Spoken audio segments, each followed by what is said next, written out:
Hi guys, this will be our last part of the lecture on the French Revolution. Right now we're talking about how other countries reacted to what was happening in France and with the royal family. Other European rulers viewed events in France without dismay. They not only feared that the possibility that the situation in France could undermine stability in Europe as a whole, but that the revolutionary fervor there could possibly even spread to their own countries. As a result of this, the declaration of the Pillnitz, in which the monarchs of Austria and Prussia stated their willingness to intervene in France under certain circumstances, mainly to protect the French royal family. However, most in Paris, France, view this declaration as an attempt or an affront to their nation's sovereignty, and several clamored the governments to declare war on Austria, which they viewed as the primary threat in this situation. Now, shortly after that, France does declare war on Austria, which you see here. It's War of the First Coalition. Now, the First Coalition, guys, was created to defeat the forces of the French during this time. During this time in the war front, there is a certain young gentleman, young officer who's making a name for himself that we later are going to talk about, and that is Napoleon Bonaparte. Napoleon became a great general, a great leader. I mean, he was very tactical and resourceful, got the attention of a lot of political parties, and we're going to see how his rise goes along with this revolution. Now, the first coalition is comprised of Spain, Austria, Prussia. Later, England joined, as well as Holland and Sardinia.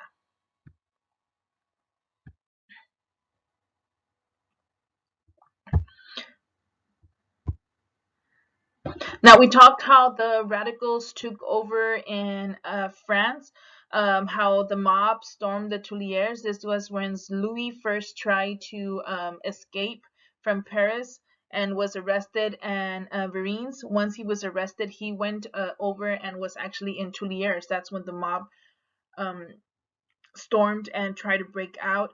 Louis sought and his family sought aid from the Legislative Assembly. However, he did not receive anything from the Legislative Assembly.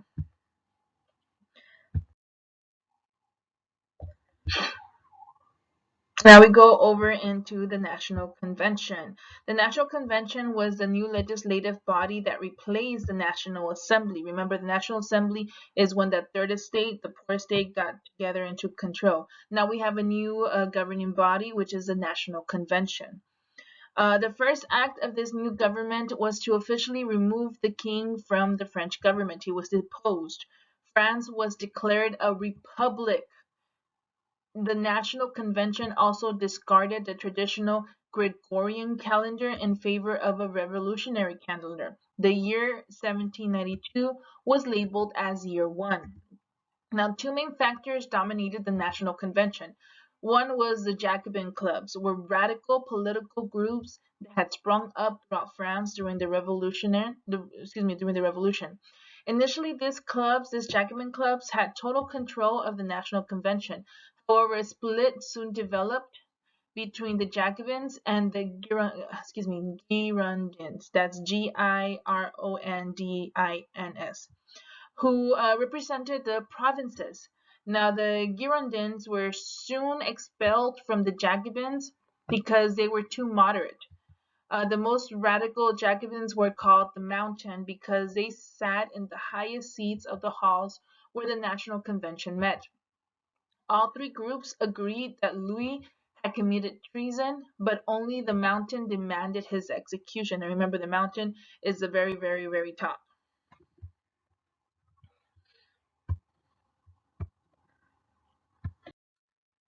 Now, here are some leaders from the National Convention. We have Jean-Paul Marat, Georges Danton, and Robespierre. Robespierre is one of the most important people you guys need to remember and know about the French Revolution.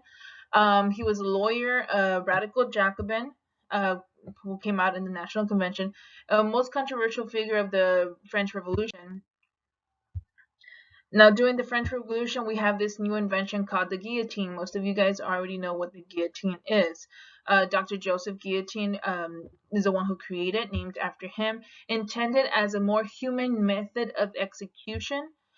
Thousands guillotined during the French Revolution, and we're going to go over a little bit on who those thousands or why those thousands were actually killed.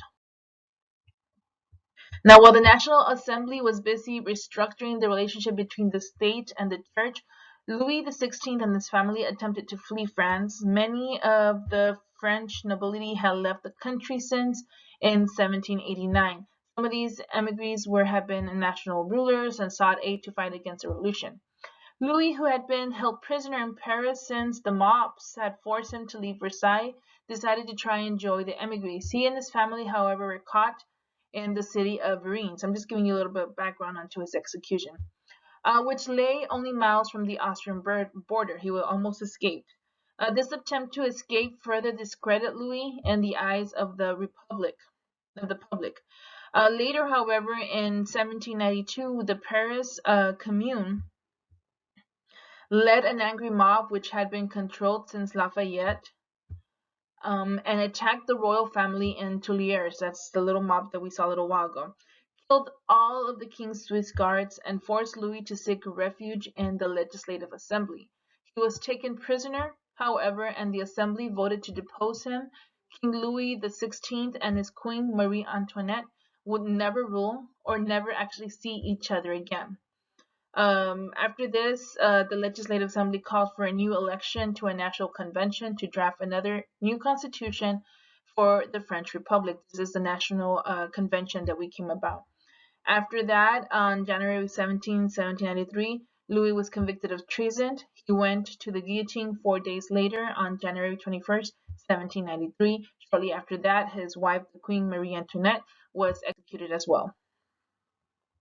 After the execution of the king, the National Convention declared war on Britain and Holland, who had joined the first coalition against France. Meanwhile, in the spring of 93, a pro-monarchy revolt broke out in the region of La Vendée in the France countryside. In order to deal with the crisis, the convention created a committee of public safety, which was given broad powers in order to seize the uprising. Initially, headed by Danton. That's one of the members that we talked about, the Jacobins. The committee ended up ruling with almost dictatorship power for about a year. This development ultimately proved fatal for the revolution. The duties of the Committee of Public Safety seemed mundane enough at first. The committee was charged with the task of drafting conscripts of the French army via the levée en masse, that's like a draft. The committee soon went beyond this, however, and rapidly expanded its authority in order to safeguard the revolution. Its members were Danton, Marat, and Robespierre. There's that Robespierre dude again. Initially, Danton dominated the committee, however, he began to advocate more conciliatory policies, and by the summer of 93, he had been replaced by Robespierre. That's where he got most of the power. And the more radical Jacobins, Robespierre, would transform the committee into an instrument by which he could get rid himself of rivals and enemies. He used the power of the committee to more or less seize control of the National Convention, which he then induced to give the committee even more power. By this point, the committee was essentially a dictatorship. And with Robespierre on top and in charge. Which brings us to the period of what is known the Reign of Terror. It was during the Reign of Terror that Queen Marie Antoinette was actually executed.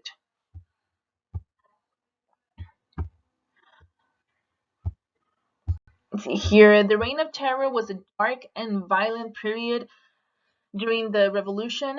Radicals took control of the revolutionary government. They arrested and executed anyone who they suspected might not be loyal to the revolution.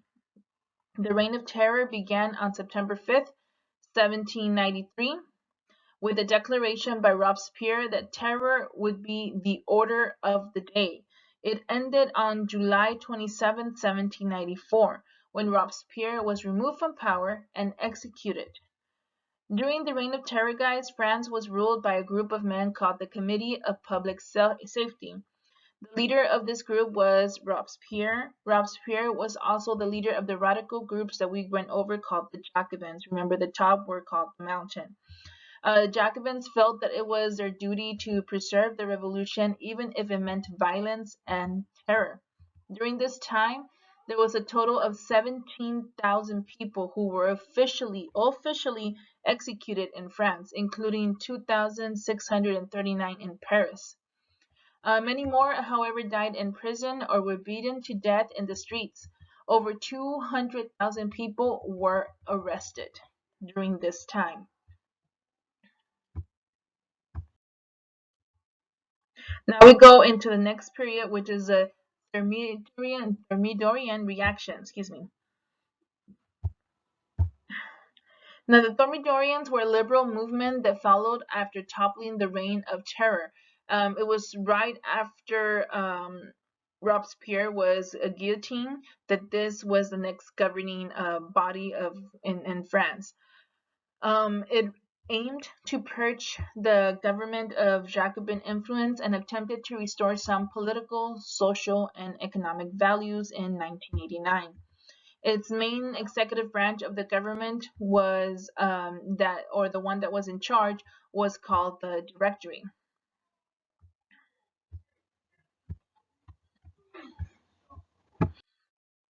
Now, the Directory, guys, aimed to do a lot of good in this time. They aimed at financial crisis, promote middle class, food shortages, to calm any riots or rebellions that were going on. However, it was very, very short-lived. It only lasted 15 months. Considered a revolutionary wasteland because during this time they really didn't have any great leaders, any great events. They aimed to do things, but they didn't have somebody strong to lead them. So it was considered a wasteland, something between Robespierre and Napoleon.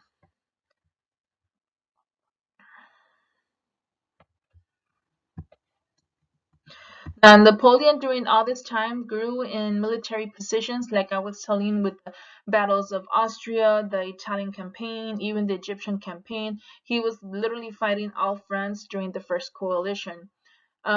He grew in military positions and was getting well known not just by the people, the actual country people, but by political parties in power. Bonaparte became commander of the Army of the Interior and consequently was henceforth aware of every political development in France. He became the respected advisor on military matters to the new government, which was the Directory. Napoleon Bonaparte's popularity rises after his military campaigns. Of course, you have conflict with Britain, who was part of the First Coalition. He did the 1799 coup d'etat, and after he came into power, he created the new government body, which is known as the Consulate. Shortly after that, Napoleon names himself emperor and crowns himself emperor of France in 1804. Legacies of the French Revolution. It ended absolutism. Absolutism is complete control from a monarchy view. Powers of nobles ended. Peasants became landowners. And something came nationalism, kind of like we had in the American Revolution. It was more of a nation, not just a monarch that came to power. That's it for right now, guys. I know I didn't put that much on Napoleon because there's just so much on Napoleon, his strategics, his campaigns, his how he ruled, but our assignment has to deal with him. So I'm gonna upload a reading that you guys need to do, and I'll give you more info and details once I posted that. Again, this is a third part. Make sure you guys listen to this and read this. And I'll give you more information regarding test once I figured out what type of test I'm going to give you guys. Again, thanks.